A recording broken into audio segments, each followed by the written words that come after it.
Assalamualaikum warahmatullahi wabarakatuh. Baiklah pelajar, kelas sebelum ini kita dah belajar tentang kaedah penyelesaian masalah inventif secara pemisahan masa dan pemisahan ruang.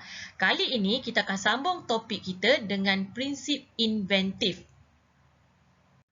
Prinsip inventif bagi kaedah pemisahan ruang ada 7 prinsip iaitu pembahagian, pengekstrakan, kualiti setempat, penyarangan, filem nipis dan cengkerang boleh lentur, pengantara dan tidak simetri. Ustazah akan terangkan satu persatu. Prinsip inventif pemisahan ruang yang pertama iaitu pembahagian. Membahagikan objek kepada beberapa bahagian kecil. Okey, ni konsep dia DIY. Okey, kita beli perabot daripada Lazada ataupun Shopee. Okey, dia sampai dekat rumah kita bukannya sebuah perabot, tapi dia sampai dalam bentuk bahagian-bahagian kecil. Tugas kita hendaklah mencantumkan bahagian-bahagian tersebut untuk menjadikan dia sebuah perabot. Okey, yang seterusnya pengekstrakan, maksudnya memisahkan atau mengeluarkan bahagian yang mendatangkan gangguan daripada objek. Contohnya seperti aircon. Okey, kita pasang aircon di rumah. Okey, dia akan ada satu lagi bahagian dekat luar rumah. Dia tugasnya untuk memisahkan bunyi bising dan haba panas. Okey, itu maksudnya pengekstrakan. Prinsip inventif pemisahan ruang yang seterusnya iaitu kualiti setempat. Mengubah struktur objek dan pengaruh luaran daripada seragam menjadi tidak seragam. Maksudnya, objek yang dihasilkan mempunyai beberapa bahagian dan bahagian-bahagian tersebut berfungsi dan boleh digunakan. Okey, walaupun fungsinya berbeza. Okey, contohnya satu polistiren. Okey, dalam tu dia dah ada beberapa bahagian kecil. Okey, setiap bahagian tersebut boleh digunakan. Okey, contoh kita letak nasi, satu bahagian kita letak lauk, satu bahagian kita letak buah-buahan. Okey, atau contoh lain, tukul kuku kambing. Pada permukaan rata tu tugasnya untuk mengetuk paku. Dekat bahagian belakang tu kita boleh mencabut paku. Daripada satu objek boleh pelbagai fungsi. Okey, itu maksud kualiti setempat. Okey, seterusnya penyarangan, meletakkan atau memasukkan satu objek ke dalam satu objek yang sama tetapi berlainan saiz. Okey, contohnya antena radio, tahu tak? Aerial tu kan. Okey, kalau kita nak cari siaran, nak cari channel, kita akan tarik antena tu, daripada pendek dia akan jadi panjang. Tapi bila kita dah tak gunakan radio tu, kita akan tolak semula, masukkan semula antena tersebut, dia akan jadi kembali kepada pendek. Okay. Sama juga seperti konsep bekas herba. Okay, kat dapur mak kita tu.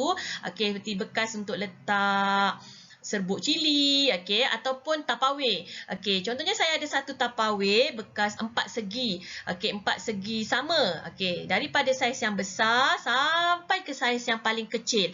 Bila saya nak gunakan, kita keluarkan. Tapi bila dah tak nak gunakan, kita boleh menyimpannya dengan cara memasukkan tapawir tersebut daripada yang kecil kepada yang lebih besar. Okey, itu maksud penyarangan. Seterusnya, filem nipis dan cengkerang boleh lentur, membalut, melapik atau membungkus objek menggunakan lapisan filem nipis dan cengkerang boleh lentur. Contohnya pelindung cahaya ataupun tinted yang dipasang pada cermin kereta. Okey, seterusnya, pengantara, mengadakan bahagian baru antara dua objek menggunakan objek atau proses pengantara. Contohnya sarung tangan ketuhar. Okey, digunakan menjadi pengantara antara tangan dengan objek panas. Okey, itu maksud pengantara. Prinsip inventif pemisahan ruang yang terakhir iaitu tidak simetri. Mengubah bentuk satu objek daripada simetri menjadi tidak simetri. Contohnya, kipas yang mempunyai 4 bilah diubah kepada 3 bilah ataupun daripada 4 bilah diubah kepada 5 bilah. Baiklah pelajar, itu dia 7 prinsip inventif yang ada dalam pemisahan ruang. Prinsip inventif, kaedah pemisahan masa pula mempunyai 7 prinsip, iaitu kedinamikan, tindakan awal, tindakan berkala, tindakan keterlaluan, pengembangan terma, pembuangan dan pemulihan, dan tindakan berterusan yang berfaedah. Ustazah akan terangkan satu persatu. Prinsip inventif pemisahan masa yang pertama iaitu kedinamikan. Okey, memecahkan satu objek kepada bahagian kecil yang boleh bergerak ataupun mengubah sesuatu bahagian yang objek daripada tidak bergerak kepada bahagian yang bergerak dan sebaliknya. Contoh yang saya beri di situ ialah meja makan untuk 6 orang.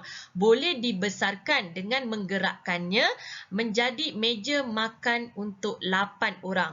Okey, selain itu contoh steering kereta boleh diubah ketinggiannya, okey, boleh di-adjust mengikut ketinggian pemandu. Okey, itu maksud kedinamikan. Tindakan awal. Melakukan tindakan awal untuk mengawal risiko. Contohnya airbag ataupun beg udara dalam kereta kita tu, dia boleh mengurangkan risiko kecederaan sekiranya berlakunya kemalangan. Okey, selain itu, tindakan berkala. Menukar tindakan berterusan kepada tindakan berkala. Contohnya lampu jalan, dia akan menyala secara berkala. Okey, malam dia menyala, siang tidak. Okey, itu maksud tindakan berkala. Seterusnya, tindakan keterlaluan. Jika tindakan tidak berhasil, lakukan tindakan yang sama tetapi secara berlebihan atau berkurangan agar dapat memudahkan penyelesaian.